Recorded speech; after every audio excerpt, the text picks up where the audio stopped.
Good morning.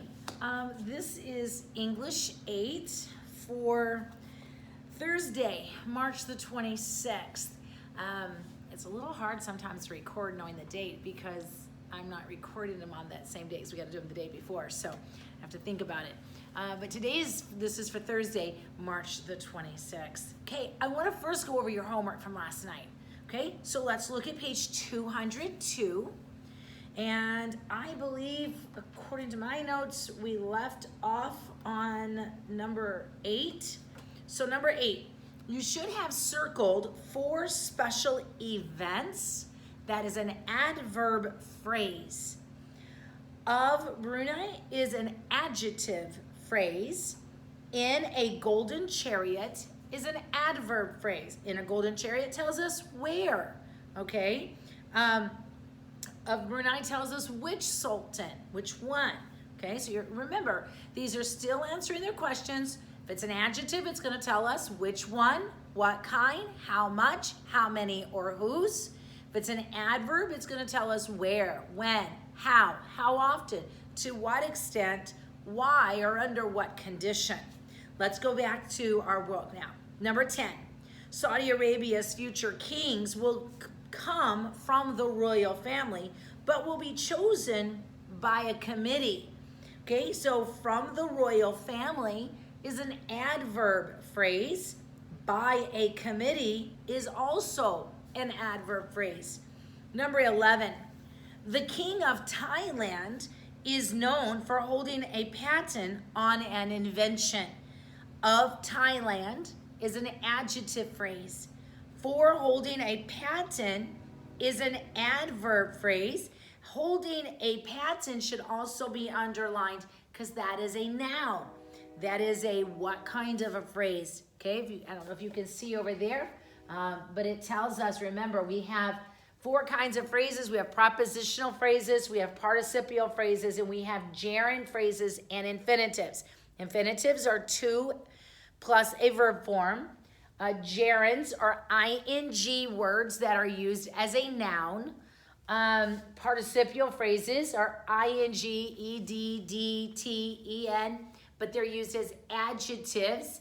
And then prepositional phrases are used as adjectives or adverbs. So if you look back at our sentence, holding a patent is holding ends in an ing, and it acts as the object of the preposition. So it is a noun. So that tells us that it is a what kind of phrase? It is a gerund phrase, okay?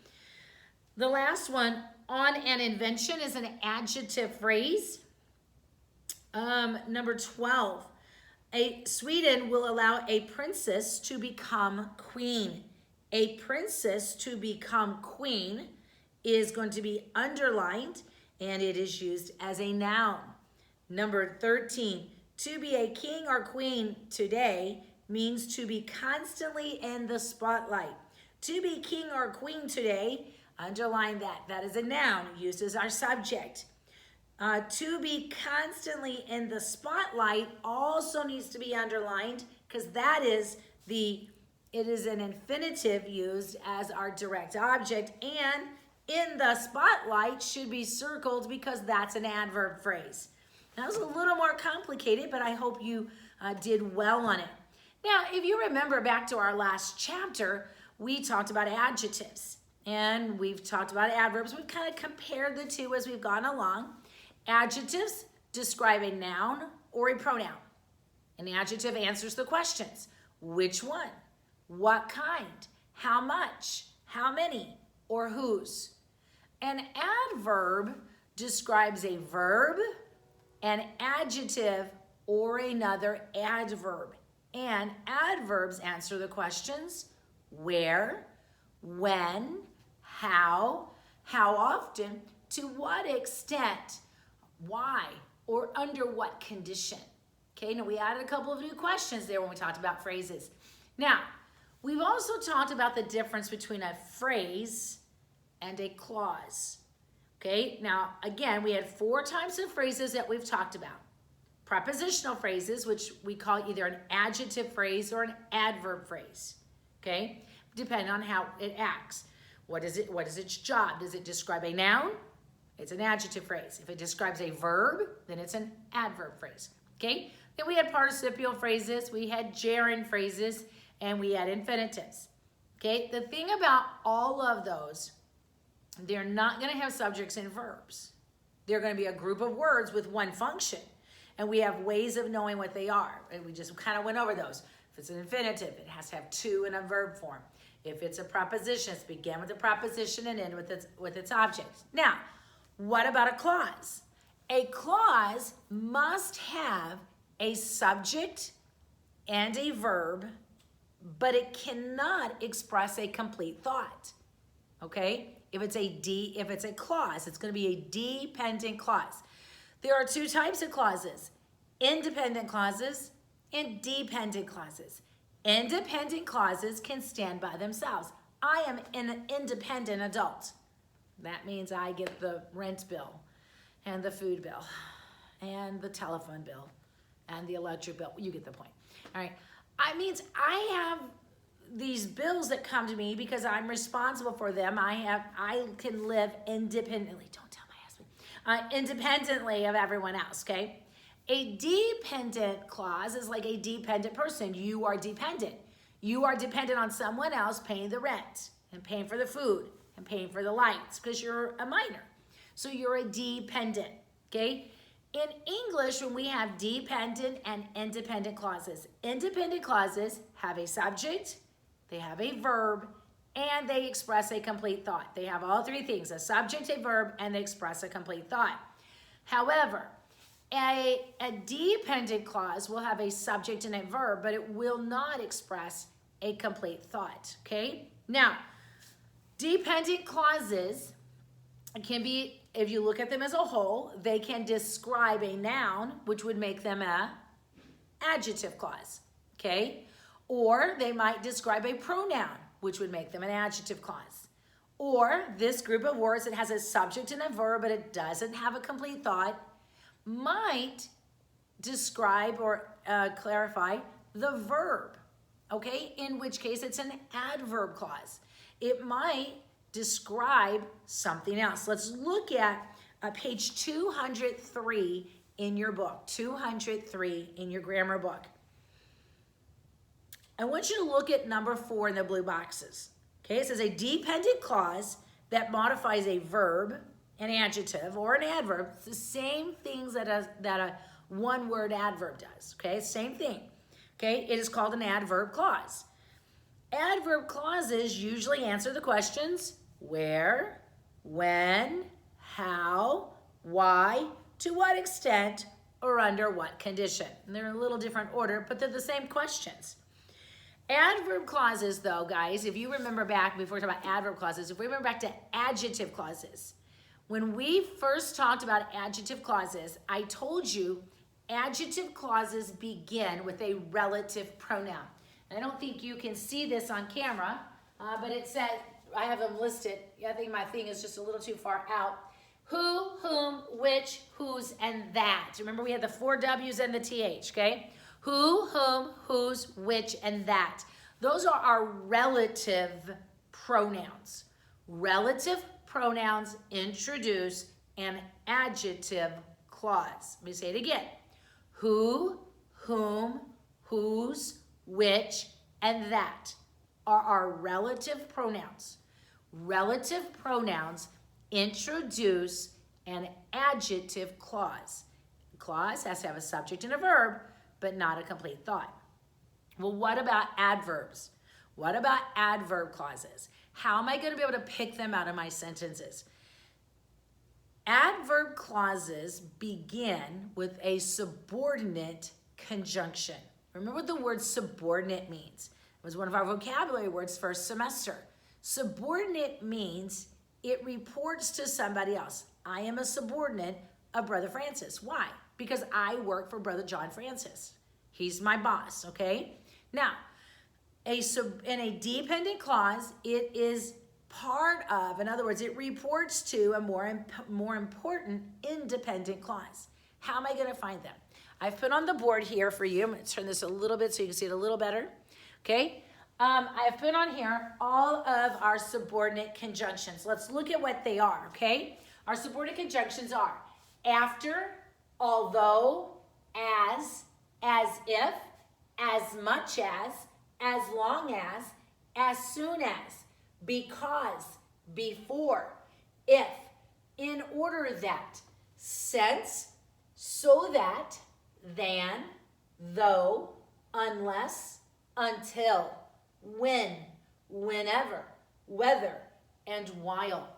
These are called subordinate conjunctions. Now, I suggest you memorize them. I know that some of you won't, okay?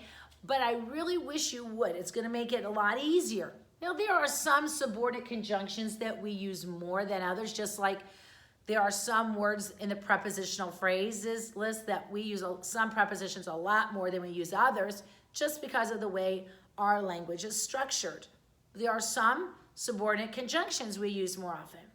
So some of them you're gonna pick up real quickly just because we use them over and over and over and over.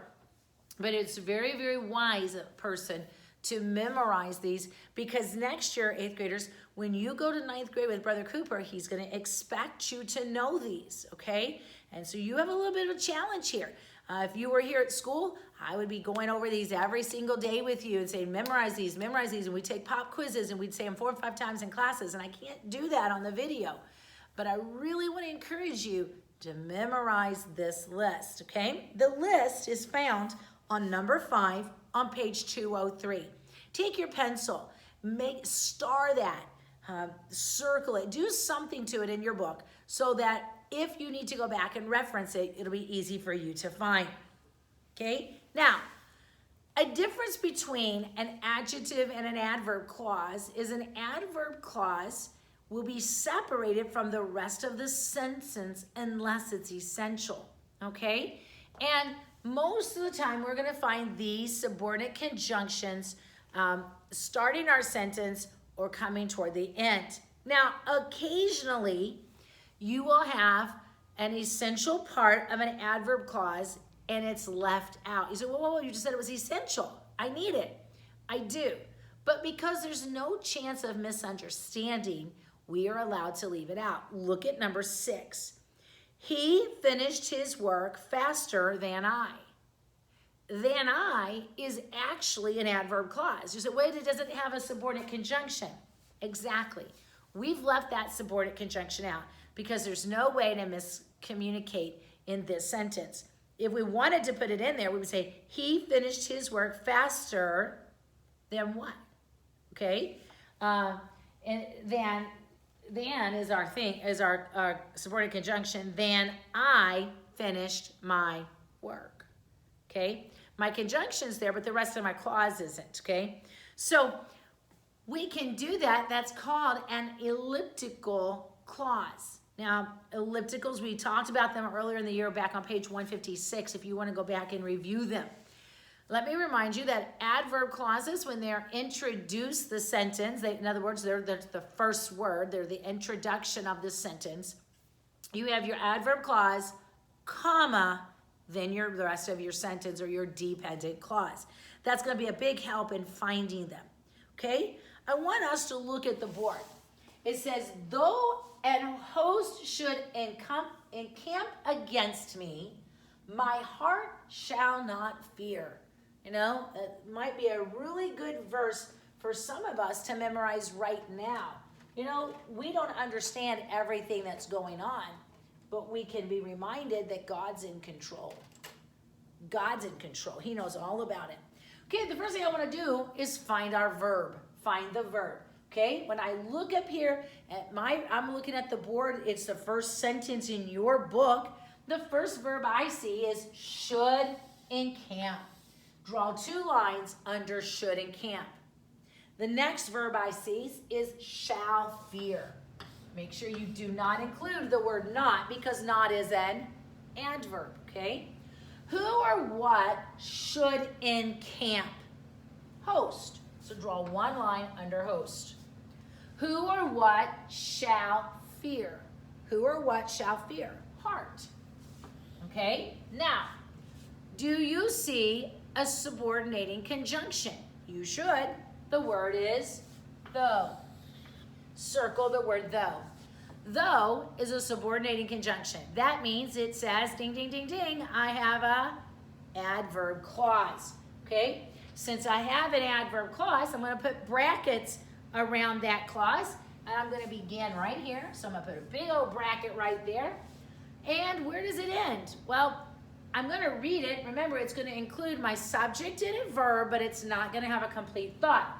Though an host should encamp against me, that included a subject and a verb, and I got to the comma, and I said, that's the end of the clause. That's the end of my clause. Okay, let's look at the next one.